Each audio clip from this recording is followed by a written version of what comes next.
Olá, meus queridos alunos e alunas, professor Valdeci Alves novamente. Hoje falaremos sobre educação no Brasil, problemas e possíveis soluções. Mas hoje será um pouco diferente. E isso porque eu serei entrevistado pela psicóloga e neuropsicóloga Érica Souza, que tem bastante experiência na área da educação, aplicando neurotestes em crianças do ensino fundamental 1, ensino fundamental 2, ensino médio e até mesmo em pessoas que não estão em período escolar. A psicóloga Érica Souza preparou várias perguntas para que eu pudesse responder. Foram perguntas bem feitas, muito bem elaboradas, e eu também procurei responder da melhor forma possível. Então o podcast de hoje, que será somente um podcast de voz, falará sobre a educação no Brasil, principalmente na rede pública, as questões, os problemas que estamos passando hoje em relação à educação no Brasil. Então eu espero que vocês aprendam bastante sobre a atual situação da educação no Brasil. Então vem comigo e vamos aprender um pouco sobre a nossa questão da educação. Espero vocês! Olá pessoal, sejam todos muito bem-vindos ao canal do professor Valdeci Alves. Eu sou a Érica, psicóloga e neuropsicóloga, especialista em diagnóstico para crianças e adolescentes, tanto em idade escolar quanto fora dela. Hoje, tenho a honra de conduzir uma conversa importantíssima com o professor Valdeci Alves, que além de ser formado em matemática, física e história, entre outras graduações, possui especialização em psicopedagogia e história do Brasil. E para quem ainda não sabe, o professor Valdeci tem vasta experiência na preparação de alunos para concursos públicos e exames vestibulares. Professor Valdeci, obrigada por me receber no seu canal para essa discussão tão relevante. Érica, eu digo que o prazer é todo meu em tê-la aqui no meu canal, viu? A sua expertise em psicologia e neuropsicologia com certeza será essencial para que possamos enriquecer o debate sobre os desafios e as possíveis soluções para a educação no Brasil.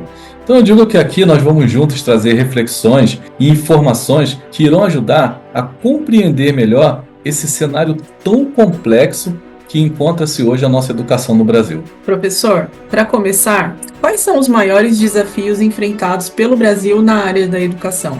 Érica, os desafios são muitos e estão interligados. Um dos principais problemas, Érica, é a deficiência em habilidades fundamentais, como matemática e língua portuguesa. Eu digo que esses déficits aparecem desde os anos iniciais e se acumulam ao longo aí do percurso escolar. Para que você tenha uma ideia, de acordo com os dados do SAEB, que é o Sistema de Avaliação da Educação Básica, apenas 5% dos estudantes do ensino médio alcançaram níveis satisfatórios em matemática e em língua portuguesa. Veja só como é baixa essa estatística. Então eu te digo, Érica, que essa deficiência se torna um obstáculo significativo para jovens que desejam prestar o Enem, vestibulares ou concursos públicos. Veja só, a Fundação Leman revelou que menos de 2% dos alunos concluem o ensino médio com conhecimentos matemáticos suficientes para carreiras de exatas. Em concursos públicos, que exige um grau elevado aí de interpretação de texto e resolução de problemas matemáticos, muitos candidatos enfrentam grande dificuldade porque a base adquirida nas escolas não é sólida o suficiente. Sim, isso também se reflete na área profissional. A área da tecnologia, por exemplo, necessita de muitos profissionais que tenham um conhecimento na matemática, em raciocínio lógico, e infelizmente eles não alcançam. Concordo, é verdade. Falando em Enem e concursos, como o nível de exigência desses exames se compara ao que é ensinado nas escolas públicas? O descompasso é enorme, Érica. O Enem e os principais vestibulares do Brasil cobram habilidades avançadas de interpretação, análise crítica e resolução de problemas, mas a maioria dos alunos não está preparada para esse nível de exigência. Por exemplo, questões de matemática requerem raciocínio lógico aplicado à situação do cotidiano. E em língua portuguesa, a interpretação de textos muitas vezes envolve conceito que os alunos não dominam. E aí, nos concursos públicos, isso é ainda mais evidente, Érica. Eu, que já preparei centenas de alunos para concursos, posso dizer que muitos se surpreendem com a profundidade das questões. Veja só, especialmente as disciplinas como matemática financeira, matemática básica, redação oficial e língua portuguesa. Então eu comento para você que a carência na formação básica é um grande obstáculo e os candidatos precisam de reforço para preencher essas lacunas deixadas pelo ensino formal. É lamentável, pois também vemos isso com a educação particular, né?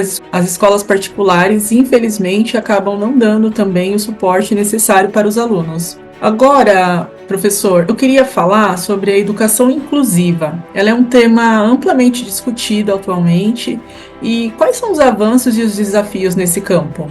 Érica, eu acredito que a educação inclusiva ainda é e será um tema muito discutido aqui no Brasil. A educação inclusiva, ela é essencial para garantir que todos os alunos, independentemente de suas limitações ou habilidades, tenham acesso ao aprendizado. Hoje, temos a Lei Brasileira de Inclusão, que nós chamamos de LBI, que estabelece diretrizes para o atendimento educacional especializado. Porém, Érica, ainda enfrentamos desafios como a falta de professores capacitados e de infraestrutura adequada nas escolas. Um dado muito relevante é o seguinte: apenas 28% das escolas públicas possuem recursos de acessibilidade completos, segundo o censo escolar, que eu acredito que é de 2022. Além disso, muitos alunos com deficiência não recebem o suporte adequado, o que impacta diretamente aí no desempenho e na permanência deles na escola. Sim. Agora vamos falar um pouco sobre a pandemia.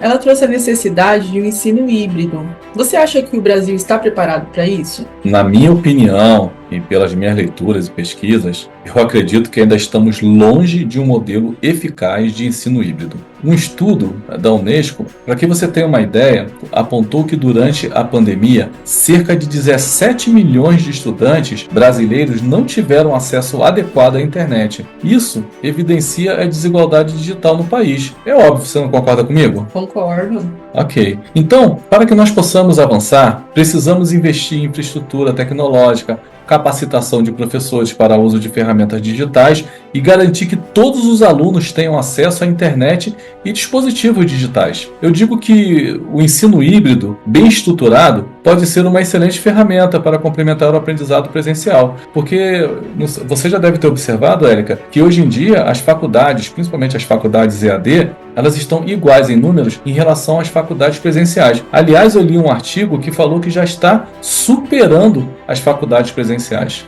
Sim, isso é verdade. E, professor, como está o progresso do Plano Nacional de Alfabetização? Veja, infelizmente, os resultados ainda são preocupantes. Segundo o Instituto Brasileiro de Geografia e Estatística, que é o IBGE, 20% das crianças com 8 anos não sabe ler e escrever adequadamente.